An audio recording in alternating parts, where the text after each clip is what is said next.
today's video tayo magluluto ng chicken.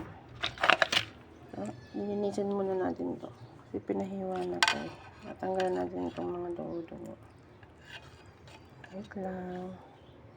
Ay ipiprito natin. Ipiprito natin yan itong dalawa. Or fried. Ito naman ay adobo.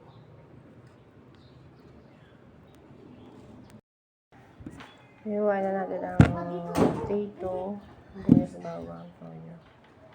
Baka natin naman sa prito. Iwan na natin yan. Ay, habang naghihiwa tayo, may makulit na bata dito. Ayan po natin, sasangkutsahin po muna natin itong manok. Ayan, nilagyan ko kaunting mantika. Ayan. Pag nasangkutsa natin yan at medyo alam mong malambot-lambot na, saka natin igigisa yan sa mga bawang sibuyas. Sinunod ko na nga ho ang ating potato. Kasi gusto ko sa potato ay medyo crunchy. Yes. Nga ho ang ating bawang.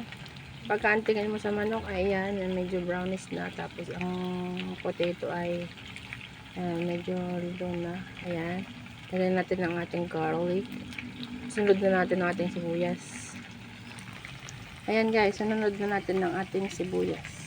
Maya nga lamang ho, ay lagyan na natin ng toyo at iba pang pampalasa. Ayan. Mimix na ho natin ngayon. Pinag-mix na at nilagyan na ng toyo. Siyempre ang toyo ay marka pinya kasi yan ang the best.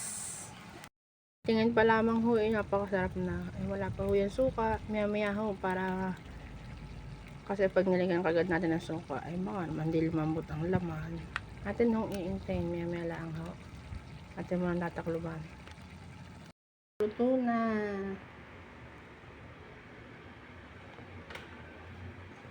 Kain tayo, Ate Ashley. Come here.